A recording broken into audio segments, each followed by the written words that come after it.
First of all, I have no business in talking about their party's affairs. Okay? In spite of it, ನಮ್ಗೆ ಇಷ್ಟೇ ಹೇಳ್ಬೋದು, ನಮ್ಮನ್ನ ಹೇಳ್ತಾ ಇದ್ರಲ್ಲಪ್ಪ ನೀವು.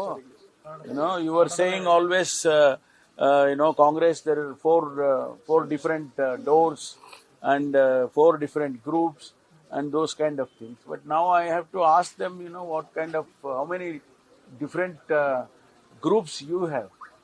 So apart from that, I don't want to talk anything.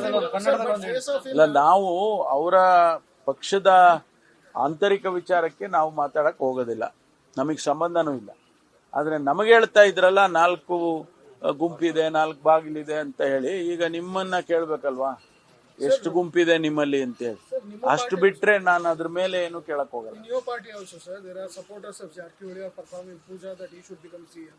Other side, DK supporters, including Shiv Ganga, says that DK Shivakumar must become CM. There is a huge faction of people who says that Dr. G. Parmeshwar, who is very senior, should become the CM. These kind of statements and these puja and other things, the background dramas, the whole lobbies, how you see this, sir? Doesn't it look like everything is not well in the party?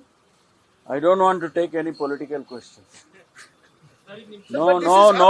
No comments on any political issues within the party. ಮೂಡಾದ್ದು Lokayukta ತನಿಖೆ ಪೂರ್ಣಗೊಳಿಸಿದ್ದಾರೆ. ಸಿದ್ದರಾಮಯ್ಯನವರ ಪಾತ್ರ ಏನು ಇಲ್ಲ ಅನ್ನುವಂಥದ್ದು ಒಂದು ಪ್ರಾಥಮಿಕ ಮಾಹಿತಿ sir. ವರದಿಯಲ್ಲಿ ಯಾವ ರೀತಿ ನಾನು ಆ ವರದಿ ನಾನು ನೋಡಿಲ್ಲ, ಸೊ ನಾನೇನು ಹೇಳಕ್ ಬರಲ್ಲ. ಯಾಕೆಂದ್ರೆ ನಾನು ನೋಡಿಲ್ದೇ ಇರೋದನ್ನ ಹೆಂಗೆ ಹೇಳೋದು? ನೀವು ಹೇಳಿದ್ರಿಂತ ನಾನು ಅದನ್ನ ಸೆಕೆಂಡ್ ಮಾಡಕ್ಕೂ ಹೋಗಲ್ಲ. ಸರ್, ಸಭೆ ಕರೆ ವಿಚಾರದಲ್ಲಿ ಬಂತು ಸರ್, ನಿಮ್ಮ ಸಮಾಜದ ನಾಯಕರು ಯಾವುದು ನಾನು ಹೇಳಿದ್ನಲ್ಲ, ಪೊಲಿಟಿಕಲ್ ಕ್ವೆಶ್ಚನ್ಸ್ ಮಾತಾಡೋದಿಲ್ಲ.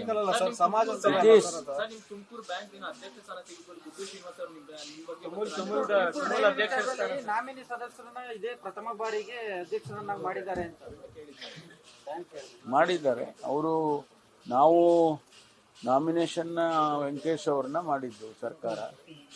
ಅವರು ಅಷ್ಟು ಜನ ನಮ್ಮ ಸದಸ್ಯರುಗಳೆಲ್ಲ ಅವ್ರು ಸೇರ್ಕೊಂಡು ಎಲೆಕ್ಟ್ ಮಾಡ್ಕೊಂಡಿದ್ದಾರೆ. ನಮ್ದೇನಿದೆ ಅದರಲ್ಲಿ ಪಾತ್ರ? ಕಿತಾಪತಿ ನಾವ್ಯಾಕೆ ಮಾಡೋಣ? ನಾಮಿನೇಷನ್ ಮಾಡಿಸಿದ್ವಿ, ಮುಖ್ಯಮಂತ್ರಿಗಳಿಗೆ ಗಮನಕ್ಕೆ ತಂದು ನಾಮಿನೇಷನ್ ಮಾಡಿದ್ವಿ. ಅವರು ಮೆಂಬರ್ಸ್ ಎಲ್ಲ ಸೇರ್ಕೊಂಡು ಅವ್ರನ್ನ ಆಯ್ಕೆ ಮಾಡ್ಕೊಂಡಿದ್ದಾರೆ. ಅದರಲ್ಲಿ ನಮ್ದೇನು ಪಾತ್ರ ಇರುತ್ತೆ? ನಾವು ಮೆಂಬರ್ಸ್ ಇದ್ರೆ ನಾವು ಹೋಗಿ ಓಟ್ ಹಾಕೋವು. Thank you.